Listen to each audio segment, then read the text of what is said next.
Fellow Houstonians, hello. Welcome to Harris County Criminal Lawyers Association's Reasonable Doubt. My name is J. Julio Vela. How you doing? I'm here solo, so help me out. Get on the Facebook Live, check it out at houstonmediasource.org, and join in the conversation. If you're a board member, you got the Zoom link, zoom on in. We're really just going to free flow today, okay? We're really just going to kind of talk about 2023 and we're going to start in January and move on. And so if you're watching on the Facebook, you can live chat us. I give a heads up to Mark in the studio. Hey, look, we got a Zoom already. Yes, I love it. Brent, how you doing? Oh, okay. Audio, where are you at? Hold on. There we go. Oh, there you are.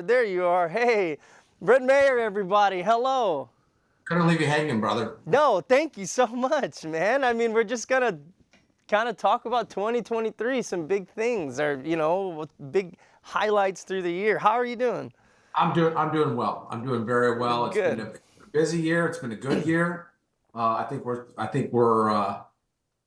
it's going to be interesting to see what happens next year in the courthouse, but I think we have to talk about this year as sort of a lead into what to expect for next year. I think we start there. And also, Brent, stay the whole hour, stay just on the things you want to talk about. Yeah, I've got about maybe 15, 30 minutes, but I want to get in here and help you out, man. So let's do it. Okay, so let's go off with tell me what you're thinking.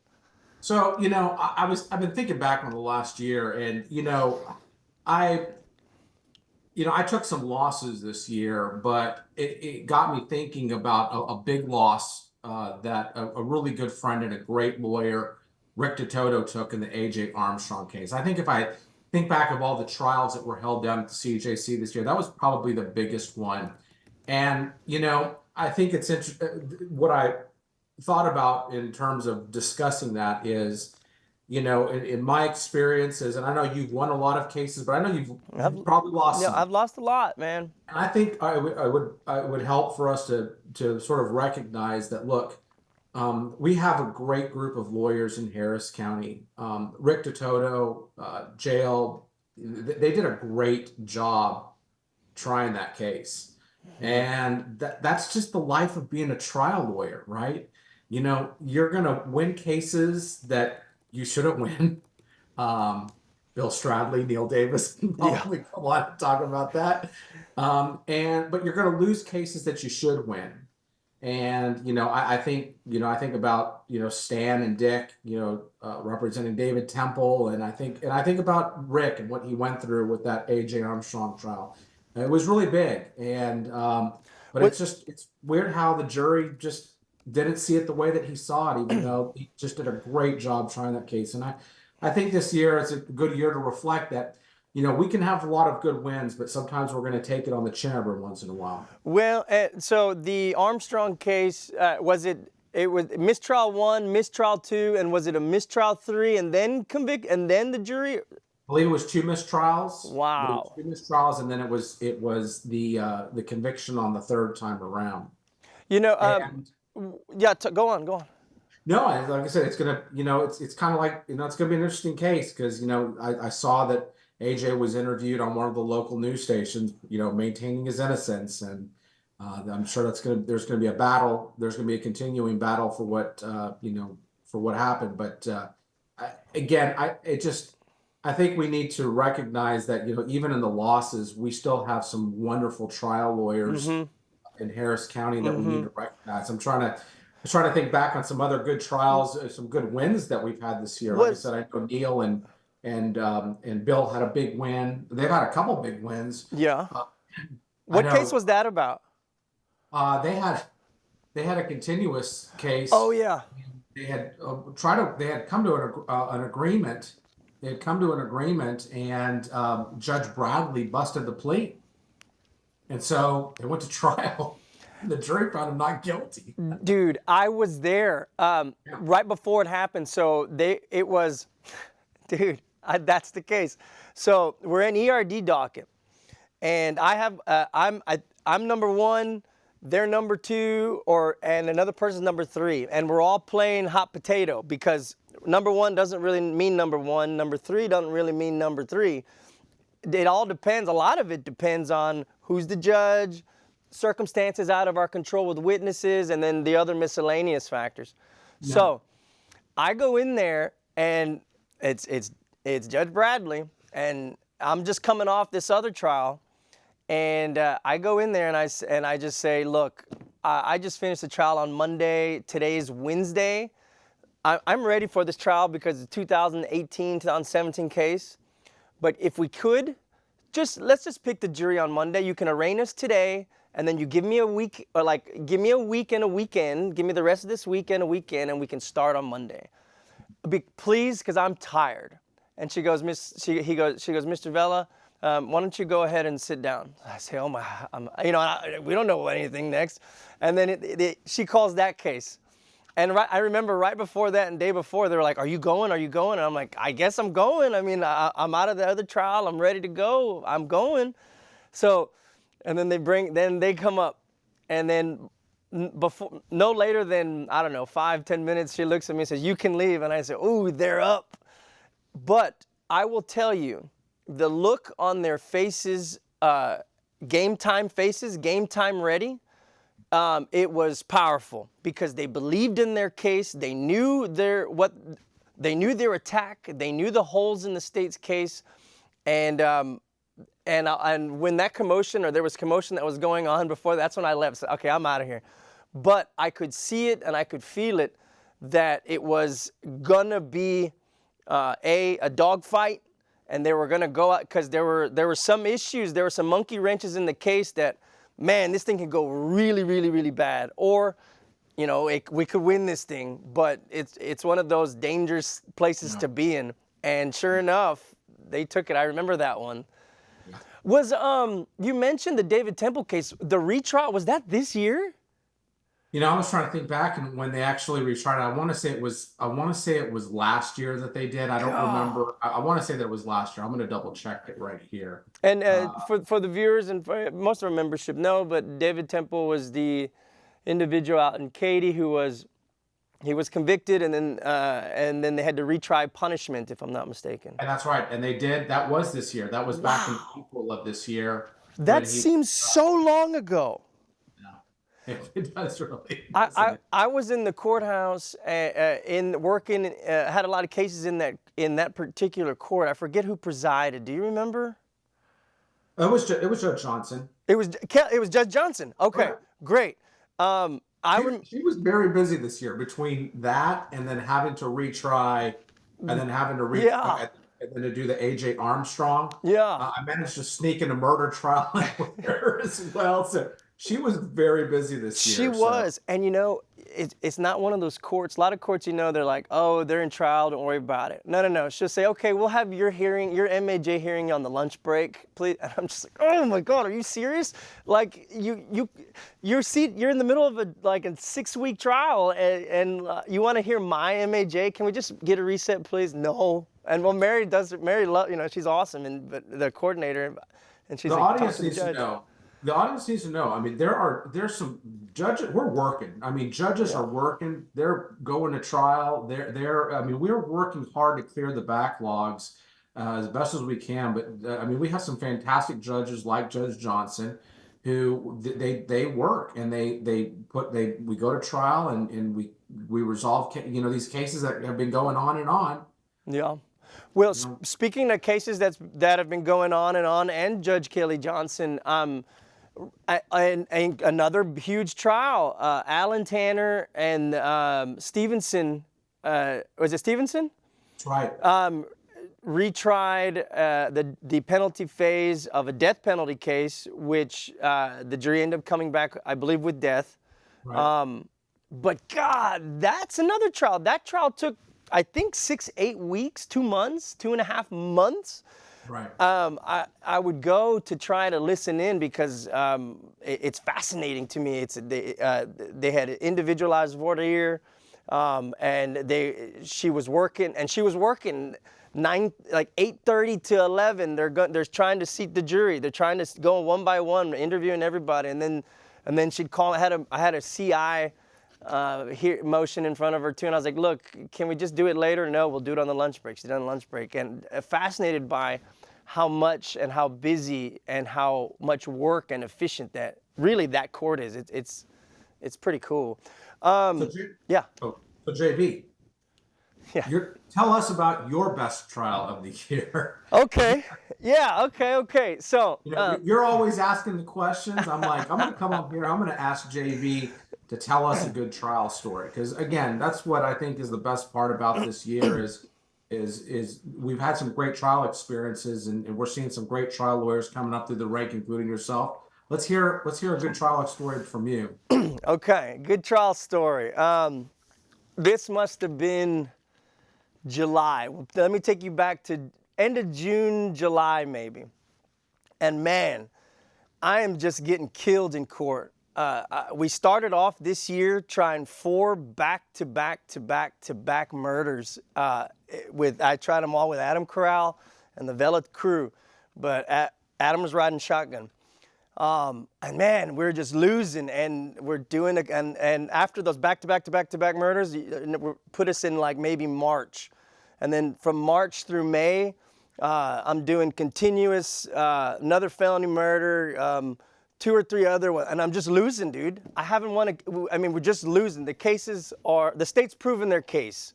And man, we're pulling out all the tricks for everybody. And here we go, here comes another one, sent to ERD. And this guy has 3 cases. He has 2 aggravated assaults with deadly weapons and a felon in possession of a weapon. The allegation is that they're all in a gang.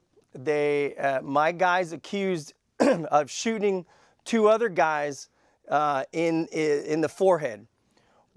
Neither of them die. They have severe brain damage. Okay. They catch, the video shows my guy running out of the apartment where it occurs. There are 2 independent eyewitnesses who are inside the apartment, mama and daughter.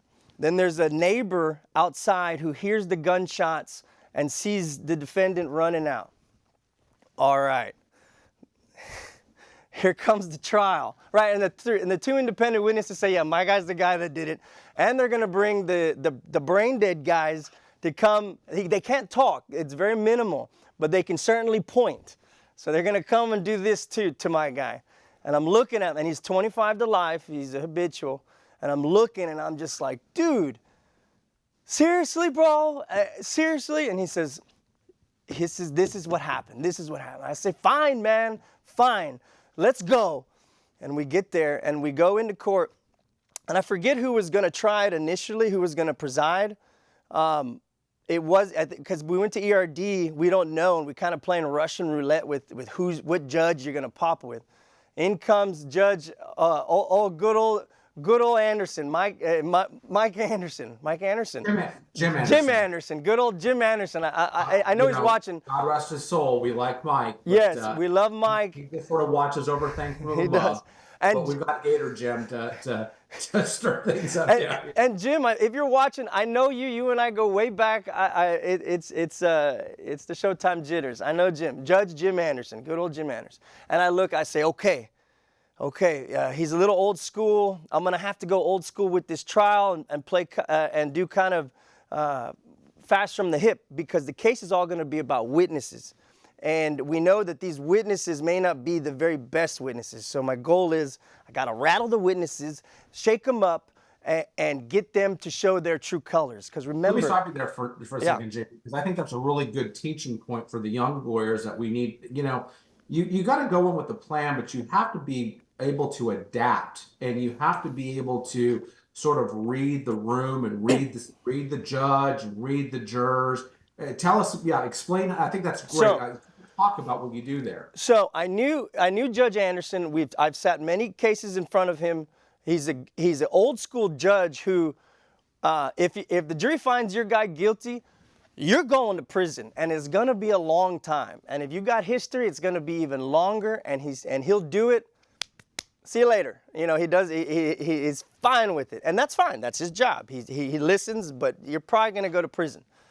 But he enjoys and loves when you can use the law and you can tap dance with it, all within the bounds, and you can play with it. And he loves it. And if I knew if I could get on that string, at the end of the day, I'm going to ask for 2 self-defense charges, jury instructions, and a necessity for the gun. So you felon in possession, you can't own the gun. I'm going to say, you know what? He shot both of those guys in the head on self-defense. And I'm going to have to get my guy to go up on the stand. And keep in mind, my guy's tatted from the top to the bottom, okay? So, all right, here, that's the scene.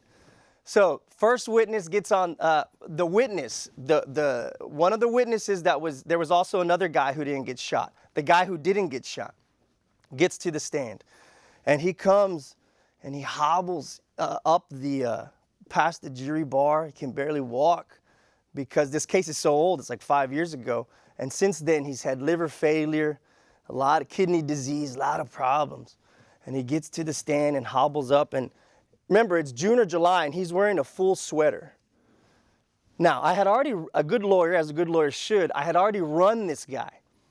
And I looked to Adam, and I said, Adam, this isn't the guy. This is some fragile old man, and the jury's going to love him, man. This isn't the guy that our investigator looked and found a picture of him. And the picture of the guy who was supposed to come is some vato, some gangster-looking, hardcore dude. But this guy is. So I imagine your client is like, hey, that's not the guy who shot. Right. And I'm just sitting there like, oh my gosh. Okay. And so I said, I need to get him because I'm looking at his eyes and I don't know if it's him. I don't know if it's him. So I grab the picture and I go up to him and I say, you know, you're a hardcore guy. You know, you're a gangster. You're a gangbanger. You like to do bad. No, sir. No, I'm a man. I'm a servant. Okay. I go up to him and I say, you recognize this photo? And I don't know if because I genuinely don't know if this is the guy. And he goes, yeah, that's me. And I go, oh, it's on. Because as a good lawyer should, I dug into his history, all kinds of impeachment. And so, this is it. So by the end of this day, and another thing, and I'm going at him. And then he's on the stand, and all of a sudden, he starts seizuring, right?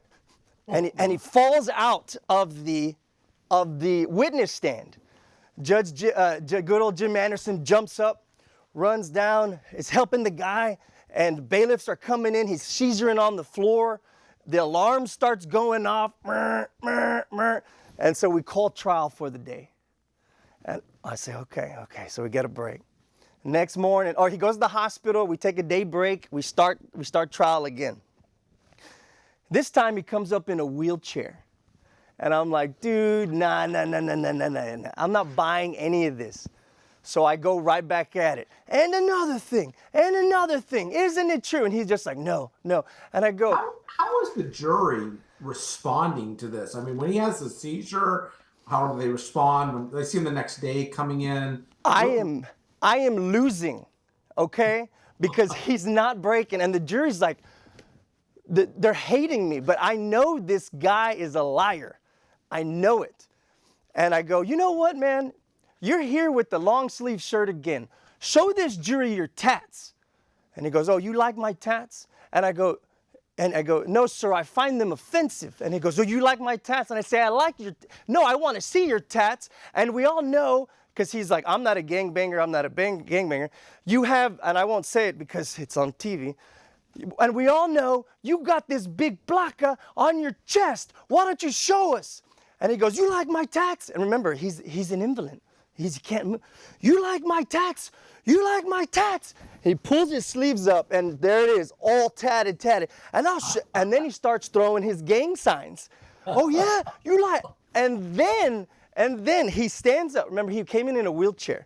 He stands up, and I'm gonna get out of frame for us. He stands up, get out of frame, takes his shirt up, and says, "You like my tat, vato?" And he starts cursing. You like my tats? You like my tats? And at that point, I don't know why. At that point, I just lean back and I watch him. and good old Jim Anderson is sitting there like this. He's like this, and the jury's sitting there, and I go, something like, I'm done with this guy. Get him out of here. Anyways, then I had to, at that point, I think the case was close to being over, but then they brought the two guys who couldn't talk to point, and I was very nice to them. Very because, whatever, dude, get out. Sorry, thank you, no questions. So then in come the jury charge.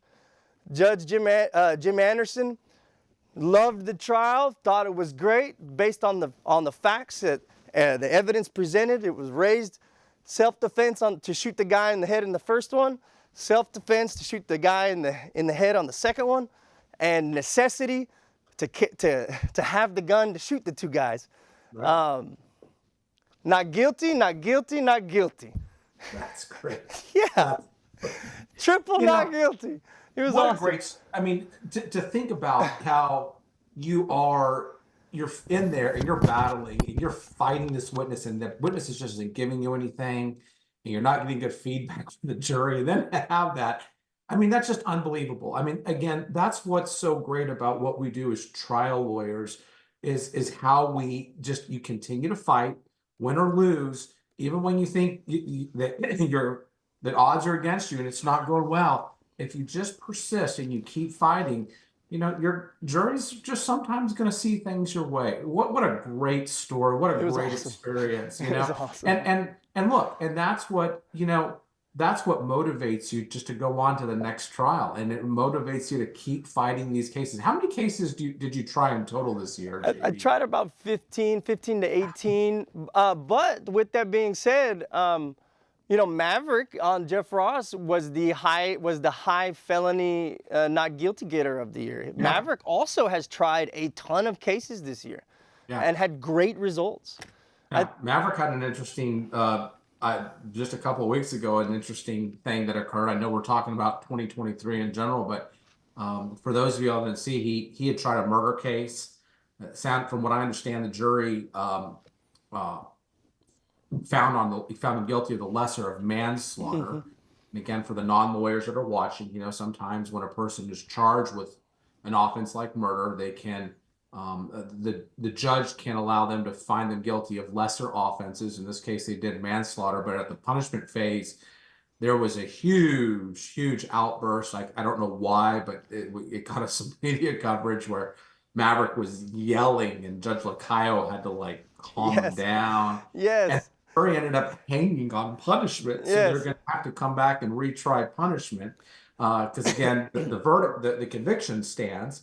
But at least it's locked in on the manslaughter. They can't come back and retry him for the murder, but they're going to have to retry that. So another newsworthy. Again, it's great victories throughout the year. It's really great. But like Maverick, he didn't get the not guilty on that, but he got the manslaughter. And from what I understand, the jury was like, you both got it wrong. Now I don't know because I didn't see it, but from what I was hearing was that the jury was like, no, state of Texas, this is not an intentional murder, and no defense. This wasn't self-defense. This was I think the jury came back and said manslaughter. It's what I understand, but I heard Maverick did an amazing job. Yeah. An amazing job. Going up against Chandler and Maroon, they're good, man. Yeah. They are good. But I think that's another good thing that leads to another thing that we should talk about as far as 2023 in review. As defense lawyers, it's always great when you go up against good prosecutors. There's something that's, win or lose, there's something rewarding about battling against lawyers like that know what they're doing, that fight hard, are really good. I tried a case against Luke Beatty, Barbara Phillips, great trial lawyers. But I think another big news story with 2023 is just, again, a continued mass exodus of prosecutors from the Harris County DA's office. Casey Gonzalez is out, and I'm trying to think. What I heard was that Casey got sent to intake because she's being soft on crime. Right? No. Casey is not soft on crime. In fact, if Casey ever gets a case, I usually just play the waiting game so somebody else can, so when she moves, somebody else can get it because no, she is not soft on crime. So, we have to recruit some of these, it's great talking about our trial stories. We need to recruit some of these newer members to, tune in and listen to these stories about, how, because, they're used to always winning their cases, well, at least for the most part. They've got to learn that you're going to take some knocks as a criminal defense attorney, but you just keep fighting so that you can get the wins just like you did. With your 3 acquittals. So that's what is, again, what's so great about being a criminal defense lawyer. And I think, like I said, we saw some really good battles from some great lawyers. And I just look forward to more and more, great lawyers developing and becoming better within our organization. Joe Wells has been he's been a big trial lawyer this year. Yeah, Joe, boy, talk about someone who I think merits some consideration for a lawyer of the year. He has gotten great victories this year as well. I think it's worthy of commending him. So Lisa Andrews I think she was with Chernoff, and they had this terrible either child fatality or injury of some sort, and they got not guilty on that one. Yeah. Okay. I've got kids that are ready for. Let's see if we can get some other board members to come on and talk about their victories. But hey, congratulations to you on a great year. Please try less cases next year. Working on it. I mean, I tried 11 last year, and it was brutal. It's brutal, man. I did 4 this year, which is just right. Yes. So sage advice. Please. But yeah, if we can get some other board members, JV, happy holidays to our viewers. We look forward to more victories in a very exciting year in our election year next year. I know. Brent Mayer, everybody, thank you so very much, man. Cool. Let's check the live wire. All right, Judge Fleischer's on. What's up, Judge? If you can, put us in the chat some things in 2023 that you thought are worth kind of memorializing or noting, and or some things to look forward for 2024. If anybody else has any other thoughts, go ahead and get in on there too. So we've talked about, we talked about a death penalty case that Harris County sought and received by 12 citizens of this county. And I think that might have been the only, I think that's the only death sentence that was proceeded to trial to verdict. This one was on punishment for the year. I know come January, Harris County is seeking death on another case. Great lawyers, big time lawyers on that case. They got a lot of work ahead of them, obviously, and they've done a ton of work. That's coming in January. I think Osso and Lisa Andrews and Danny Werlinger are on those. That's going to be big. We haven't, I've been doing this for 15 years. And, it's they have capitals all the time, but death capitals is just another ball game. It is just such a big deal. Okay, we've talked about the A.J. Armstrong case, the death penalty case. Brent brought up the David Temple retrial. That was amazing. I was in the holdover handling some other business when, throughout that trial, but particularly when the jury was out, and I got to just kind of feel the presence and the feeling and the sense in the holdover while David Temple was sitting across from the glass, just minding his business, full gear, suited down, and just those moments, because it's such a historic case.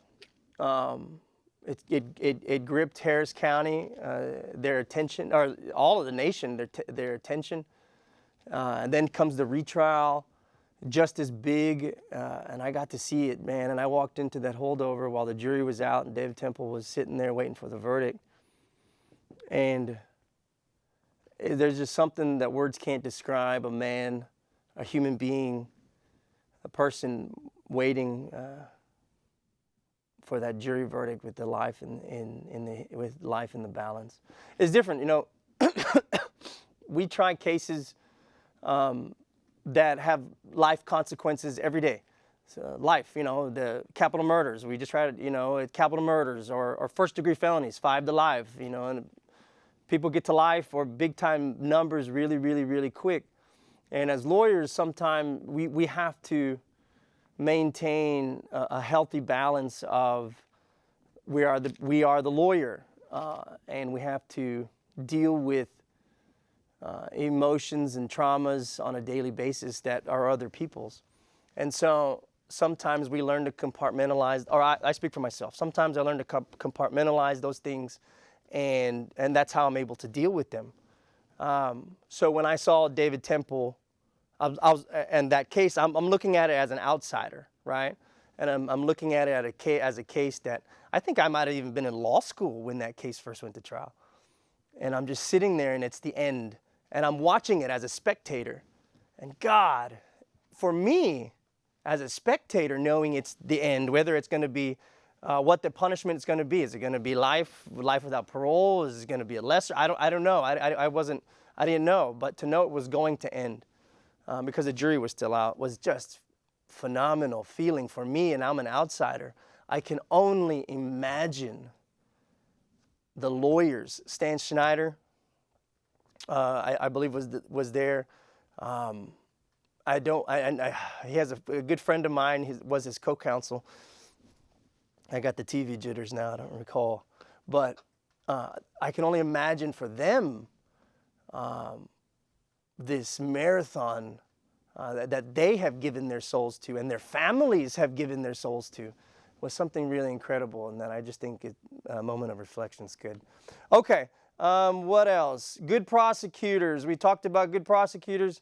We'll give Chopin a shout. Abraham, Chopin, a shout. He was the top prosecutor verdict winner. Congratulations. But just know that we're coming for you, man. We're gonna defend. You better. It's good. You got your year. Good. But make no mistake, you and the rest of the district attorney's office, you better bring your A game, because the lawyers in Harris County are getting better, and we're trying cases, and so are you. So are you. And I'm gonna say congrats to Abraham. So congratulations. I don't even know if that should be the right word. In fact, we shouldn't be saying congratulations in this type of context, because it's not. I would say I recognize that you're always in trial, and you got the wins, I hate calling them wins because they're not. I don't know. Congratulations, Abraham. I'm probably getting in trouble for saying that, but I'm just saying good prosecutors are noted and I think help us all. So I like it when I go up against seasoned prosecutors, good prosecutors who know how to not only the fundamentals, rules of evidence, how to cross-examine a witness, how to direct a witness, professional conduct, get all your filings in, a real deal, right? That's the basics, and quite frankly, it's a lot to get there. But then once you got that done, those lawyers, those advocates who can play in the courtroom and who can navigate the law, it's a really, really, really high level, cool thing to see. Okay, somebody, where are we at? I'm gonna check the phone, not to check the phone, but I asked people to reach out. Okay, nothing. Let's talk about HSCLA, right? Let me go to their webpage. How about we go there? Let's see. Holiday party. Heard it was awesome. Thank you all for supporting, for coming out to the holiday party. It was a great time. I wasn't there. My brother was getting married. Congratulations to him. But I heard the holiday party was great. Christina, HSCLA, I'm really honored, and I heard it was awesome. I heard it was just amazing. So thank you for coming to that. Also the luau, we didn't have the luau this year. Did we have the luau? We had the luau, we had the dunk booth, and Kate Farrell put that on. Congratulations, great. HCLA put that on. Thank you all for coming.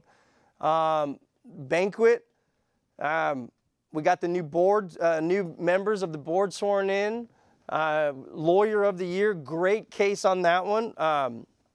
Wade came in and talked about that one. It's amazing. He stood up and kind of took over the reins of a huge case with incredible prosecutors on the other side, great prosecutors, and took that and won. This was the first year of the MAC, like that. Not the first year, but it's kind of like it's kind of like the MAC has had its run, right? We're kind of seeing how it's going, and from what I hear, most people of the misdemeanor MAC are okay with it, that it's running pretty well, that they're getting paid in an amount that's fair and livable and good, more than that,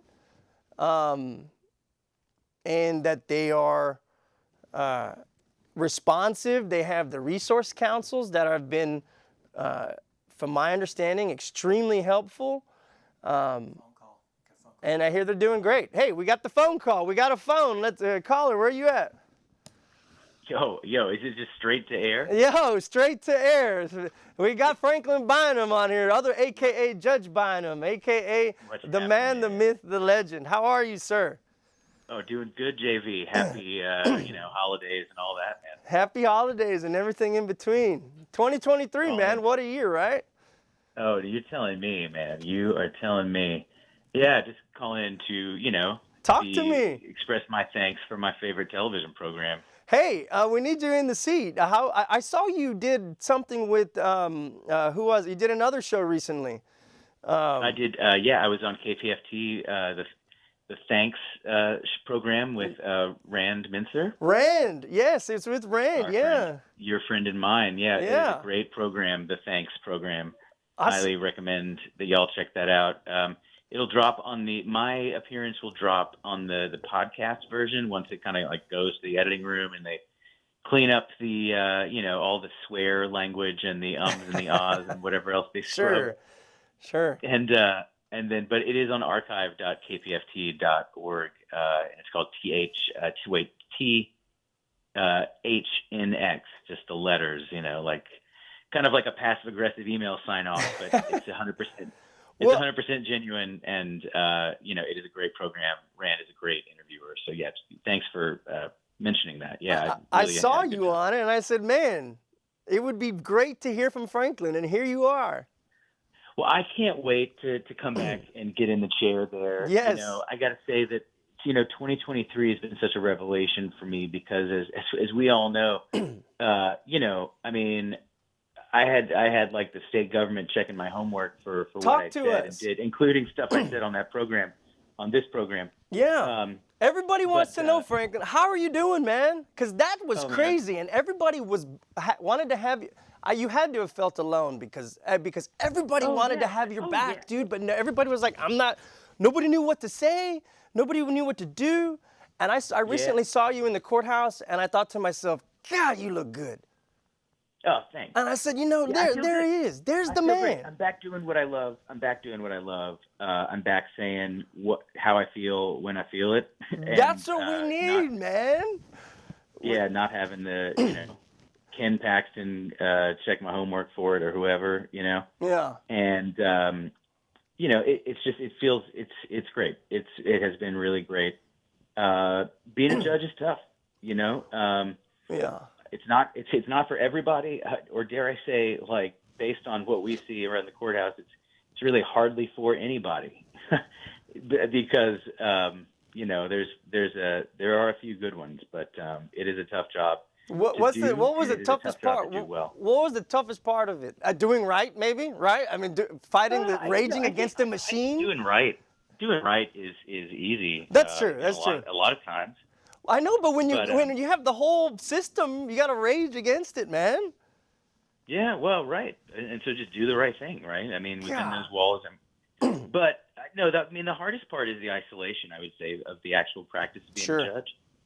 Sure. And it's just like you said, right? Like y'all saw me suffering and you didn't know what to do. And, just for you and the viewers to kind of say it's not over, actually. I mean, they've appointed a special master. I'm going to have a full-blown, ad hoc trial proceeding, and I'm going to have discovery, and I'm going to get to depose, That's amazing. who's who at the courthouse of people involved. Basically, if That's amazing. When is this happening? Is there a scheduling order? There's no scheduling order yet. No. I haven't heard from the special master yet, but I'm gonna poke him. I just Do you have to call him a special master? Yeah, I guess so. I mean, no offense, special master, whoever that may be. Yeah. Sorry. Hello. Good morning. May I approach special master? That's awesome. So yeah, but that is gonna be a big show when it happens, for sure. It's going to be a lot different if Madam District Attorney Kim Ogg isn't in office and Shantir wins, right? I would think so. Yeah, no, it sure will. Because there goes their power. That's why we got to get discovery going before she's still in office. Dude, I can only imagine, and look, I don't know, man, but you find great things in emails, so. Oh, no kidding. Yeah, you know what I mean? I mean, since when has that office been subject to actual accountability under the law and discovery? It's so insulated from accountability by design. 1983 suits are they enjoy such immunity. Well, they are the law. Yeah, right. Yeah, so they think so. So was it Mitchum? Was it Mitchum who had the bullseye on you? Oh, it was all of them, but yeah, I mean, yeah, he was the one that wrote the florid language about want to be Jonathan Swift,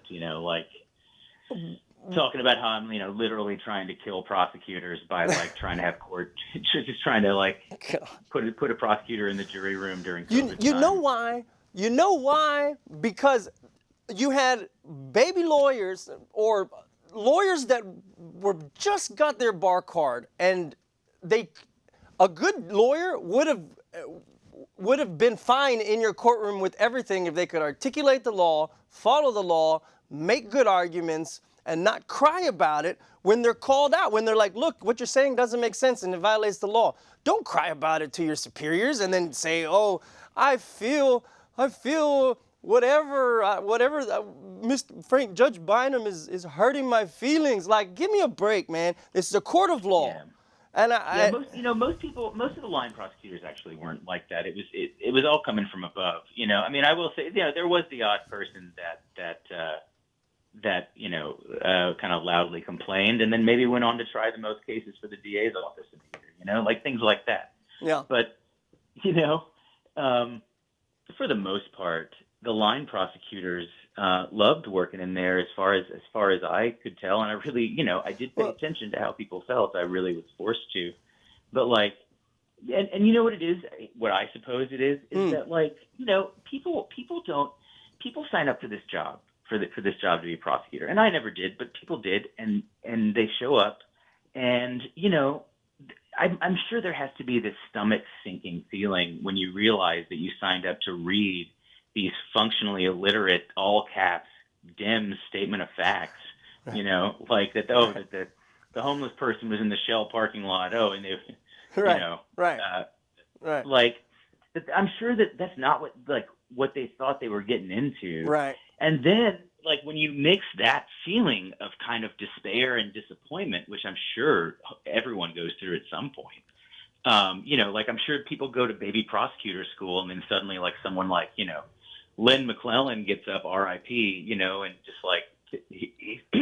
he's the keynote speaker, and it's like the blood of the state of Texas runs through your veins now. Dude, I believe that. Yes, I believe it. I believe it because I've seen it, man. I have seen it. I've seen it, and don't get me wrong. Okay, that's fine. Just not. But the thing about my court, JV, was that and this is my theory about it. I mean, next caller calling something I'm wrong, but you could go to work as a baby prosecutor in my court, and you could be pretty confident that nothing bad was going to happen to somebody that day. Sure. Can you walk into, a number of courts in the building and know that? I mean, it's the combination of reading the functionally illiterate thing and then the judge lighting the person up or revoking bond because they're late. I mean, you have to bear witness working in the courthouse to all kinds of completely inhumane behavior. But as a prosecutor, you're actually complicit. And the thing is that in Court 8, that's just not how it was. You weren't really complicit in anything because nothing bad was happening to nobody. So that's how I feel about it. So what's next in the book of Franklin Bynum? Same old me y'all always knew. I'm back, I love it. Back being a lawyer. I love got it. Got the old family phone number, 713 law firm. Dude, man, I remember. I don't know, man. When did we first meet? 10 years ago? 8 years ago? 10 years, something like that. Yeah, man. You still doing appellate stuff? Yeah. Do it all. I do it all, man. Dude, that's awesome, man. 2024 outlook. Thoughts? It's going to be a wild ride, man. But you know what? Number one, there's a 100% chance of me being in the studio with you in 2024, buddy. Dude, let's kick it off. January, man. Second week. All right. Second week. I'll see you then. Awesome. Franklin, thank you for calling, my man. All right. See y'all. Happy New Year. Happy New Year. Happy New Year. Franklin is a great lawyer. Man, he got it. They came after him, and I don't. He's my friend, and so he's my friend, and man, they came after him hard, and to see him in the courthouse, and he didn't break down or anything. He was still all Franklin. They were just coming at him, right? I mean, he's still strong, still always have been. He was just Franklin, but to witness that happen is. It hurt, and to see him in the courthouse kicking butt, and he's always been high spirits, high vibration, good thoughts, man on the cusp of what's new. That's just my opinion, my personal opinion of Franklin. Okay, so we got Judge Fleischer. He says he's thinking about doing a scheduling order. What do you think? For me, I don't know why, because I've never been a judge. Okay, I obviously never been a judge. I don't know why. But why wouldn't a scheduling order work? Is it the amount of cases? Is it the lawyers not being ready? Is it too many lawyers being ready? I've always wondered why a scheduling order doesn't work. Because every time I get a scheduling order, it works. So. Judge Fleischer says evidence not in. I mean, I guess that's true. Speaking of the evidence coming in, we can talk about it. Some of the big things and the big stallers of trial, because not only does the district attorney's office have complaining witnesses and family members and we'll say victims who are waiting for trial, the person accused, the citizen accused has family and him or her herself is waiting for trial. And we try to get there as fast as we can. Typically, it's my opinion, if it's a non-capital, and maybe even some of the heavy first degrees, we'll talk the vast majority of the cases, second degree and unders. If once all the evidence is in, 6 months. That's all. 6 months. That case should be tried. I mean, for the most part, in my opinion. Sure, there's some cases that are going to require more time, and I'm not talking about first degrees or capitals. But second degrees down, 6 months. You get the evidence, okay, you should be able to try the thing in 6 months. So if there was a way to get the discovery in faster, that would be a remedy, right? But what we see here is 180 days or more for some of the body camera to come in.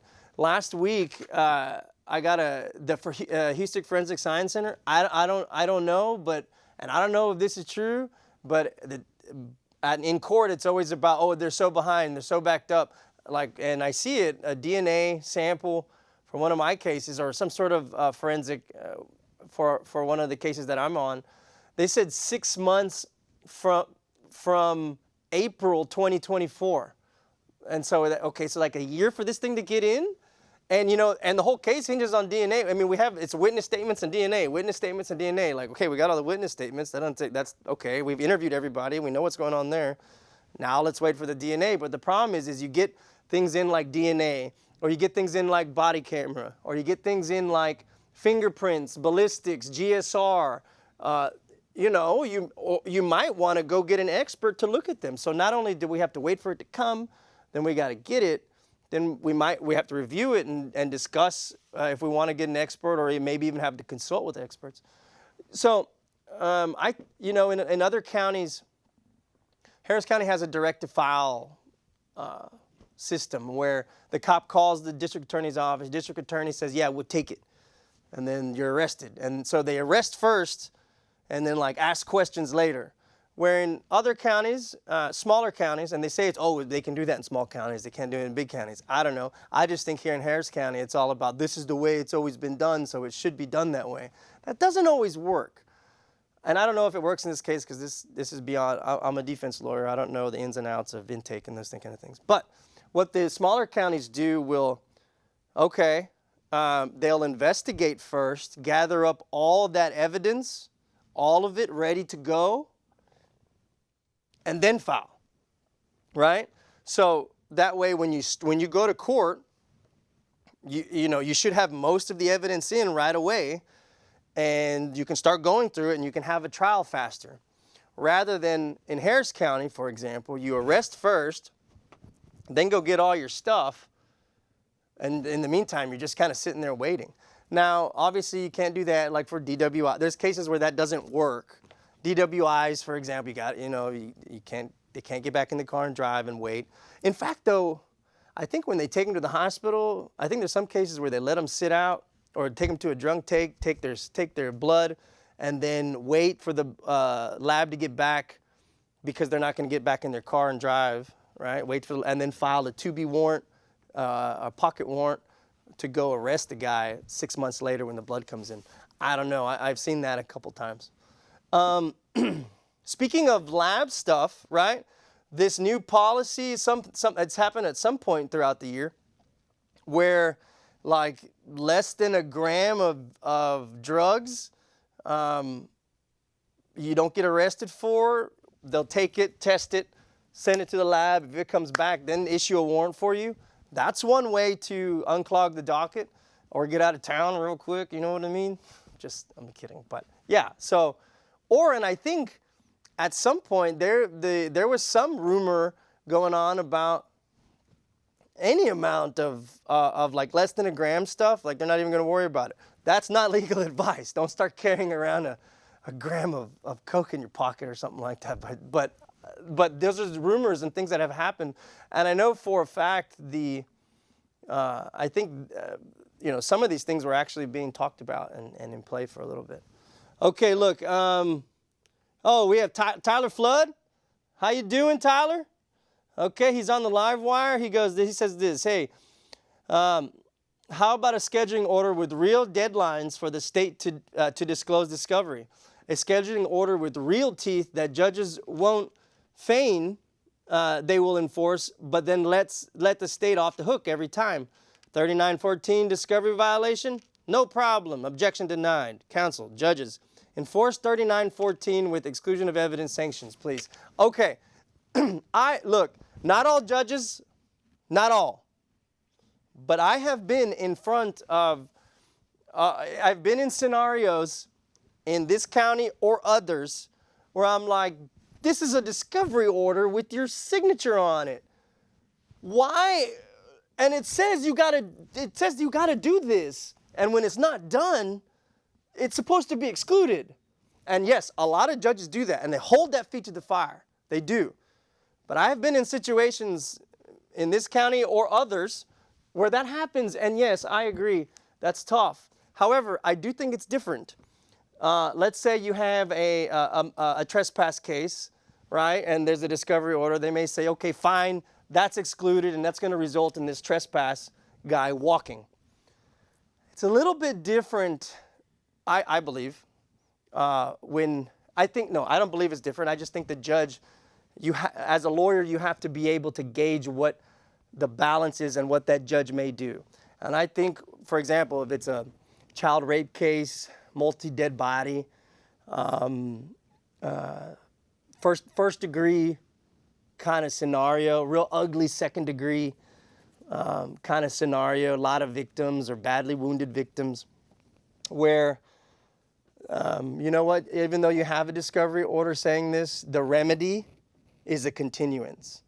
So we'll give you that continuance, and because the state's going to have to move for a continuance. They're going to have to. They're going to have to move, and that will be granted as the remedy.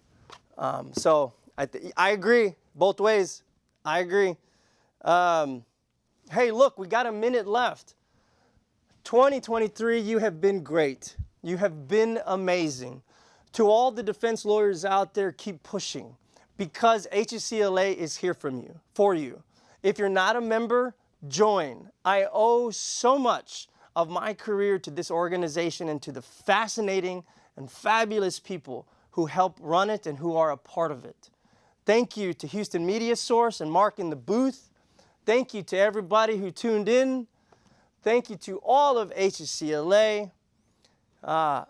So it still says 1 minute, so I'm trying to keep going because we have a little more talk. Oh, start wrap. Thank you, HSCLA. Thank you, viewers. 2024, here we come. Defense ready. Listo. And we out. Happy holidays.